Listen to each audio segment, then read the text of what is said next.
February. Well, how many fights did you win that day? You won 2? I won 2 and I lost 1.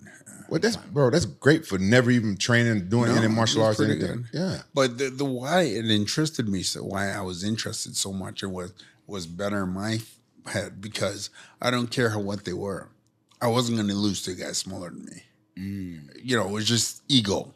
I wasn't going to lose to a guy smaller than me, but I never fought before. But I was a big tough guy around town, around school, so I couldn't lose to somebody smaller than me and go back home. You know? Yeah. It wasn't gonna go well. So it was always in your head, man. I can't lose to this guy. I can't lose to this guy.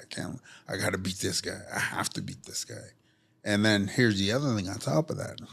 People told me that Paul was racist with Tank, that they're a racist group, right? And they told me to get me angry. Oh yeah, they like lied the to corner to get me angry. And it didn't work.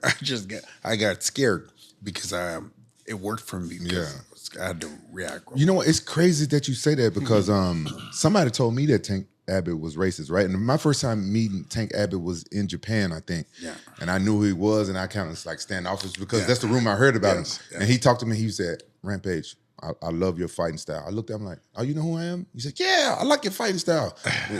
You get right to business. As soon as you fight, you go right there and right over." I'm like, "Oh." Then ever since then, I knew that whoever told me that he was like, I'm from the South. I can feel racist energy when just by the way they talk. And Tank and I know Paul Herrera is not racist at all. So whoever told you, they were smart telling you that. Yes. As a bold-faced lie, though. Yes, I knew it was a lie. I found out years after. Oh, yeah. But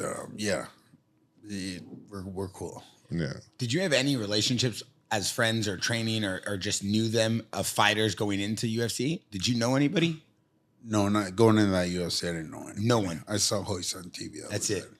That is the craziest story. I don't know anybody. I'm really shocked right now because for years I always thought that you were just, ultimate karate sensei, ultimate boxing champion, like just all these pedigrees. Yeah. But to hear that, it's actually pretty inspiring. Because can you imagine? I can't imagine. Can you imagine if he was a martial artist or if he even trained for let's say 3 months for that? God, you would have steamrolled people. Raw talent, just pure raw talent back then. The thing about it, here's the thing, what I think. When you know things, you get more in trouble. You get in trouble more. If you don't know anything, it's easier to teach a guy that don't know nothing than to teach somebody that knows something. Mm-hmm. You ever notice it? Yeah. Blank canvas. Yeah. Yeah. I mean, it's true. A lot of coaches, too, in MMA, we were talking with Perillo and Yogi, our boxing coach here, even Eric Nixick. It's good when fresh talent comes into the gym and they're eager to learn. Yes. They're excited to learn, and they don't bring in any baggage from other coaches. Yes. Yeah, I don't know if you noticed, but you taught me something very valuable that I use in my career in Pride. What's that? Just by listening to it, because the way I was raised, I always listen to like certain people and stuff like that. Like a lot of young people don't like to listen, but you told me when I came to Pride, you did a couple things for me. The first thing you did, you told me like, hey, this right here is all about entertainment. Yeah. You remember how they talk to me? Like, it's about entertainment. You go out there and you fight your hardest, put on a great show, crowd gonna love you. Win the crowd, you got a career here. And I listened to that, to you. And whenever I lost over there, I didn't like beat myself up. Yeah. I didn't feel bad. You taught me that. And another thing you did for me is you saved me from fucking with the Yakuza one time. Yes. I was finna fuck with his hat. And I was finna I like this hat. The Yakuza. The head boss motherfucker. You mean the gangsters of Japan? Just straight up. I was finna go and take his we was backstage at the after party after the fight. He saw me too. He went like this. He shook his head at you right now. Don't fuck with that guy. He said, don't fuck with that guy. Cause I was silly as fuck. I was fucking with everybody doing shit. I was a kid. Yeah. Where was this? Right after the fights, they had after parties. What year was this? How old were you? Man, I was 20 something. I was 22. Oh, so this was like 50 years ago, 30 years ago. Shut the fuck up. I mean, like, you shut the fuck up. No, I mean like this. Nah, don't. You shut the fuck up. It's not recent. That's fucked up, man.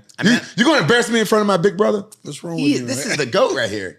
Look at his merch. He got the best merch in town. Goodridge got the best How you gonna? I'm only 46 years old, bro. You show looking like a Shirley Temple. We gonna pop off a little bit. What? He want to act tough in front of. I'm not acting tough, brother. Come on. And another thing you did. How can I act tough in front of the toughest man to ever do it? In a pink shirt. I know. He can't act tough for that. Thank you. Gary, you a legend, but this is salmon. Well, it's pink to us. Real motherfuckers, we don't wear shit like that. Pink. Listen, I'm sitting here with two of the baddest, toughest dudes that ever We do look it. like twins too, don't it? You guys look, you like the Step Brothers. It's like, this is a movie right here. Bright gray, yeah. Yeah, you look a little better though. You look a little younger. You look like you was leaving moisturizer. You got good skin. Rampage. Yeah, let's get back to the pod. Let me finish saying I got to give him his flowers because he helped me out a lot. I got to hear the story though. This About was the in head. Japan? You Yeah. want to know about the head? Are you gonna get in trouble for this? No. That he probably dead by now. I don't know. He was older. Yeah, he was older. He was the head boss, wasn't he? Yes, yeah. Wearing the baseball hat all That the crazy time. baseball head every time. Yeah. I wanted that hat. I was gonna go take his head off him. Yeah. And Gary, he saw me going for it. He was like, he said, "Don't fuck with that one right there. Don't fuck with that guy." He put me to the But side. bro, what do you like? You were partying with them. You were partying with the Yakuza in Japan. Well, after party, after the fight's going, they Okay. have people that was a little crooked inside of the party because they people sponsors and the sponsors back then. Yeah. So they came to the party and then, they're questionable, very questionable. And they'd come to the party and then mix with the fighters and feel that. But he don't understand what that party is. Like it would still be fights. This was in the arena. It still could be fights going on. As soon as you get done fighting, you go like backstage. You can see the other fights, but it's already like a party going on. It's beers, food. During Pride. During Pride. During the fight, there was a party going on for the fighters during the fight in Pride. Yeah. And, this is crazy. And the VIP fans could be back there with us. Yep. And that's why I finna say, like one time you saved me from fucking a porno bitch. Wait!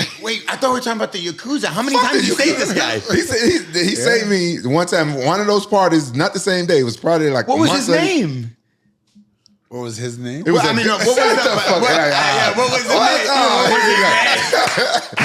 that's fucked up. No, you really gonna do that in front of my brother? Rude, man, I don't know rude. what you into. I don't know. I didn't know you back You then. really gonna try and embarrass me in front of my brother? I would never. Wow, in you front of stoop them. really low. He said, "What was his What's his name?" name, He man? said, "What was his Let me name?" tell my. They're crazy. Let me tell. Shut the fuck up, man. You now it's on now, man. You He fucked said I'm up. wearing pink, bro. Yeah, said I'm wearing pink. You are wearing pink. Chill out, That's champ. fucked up.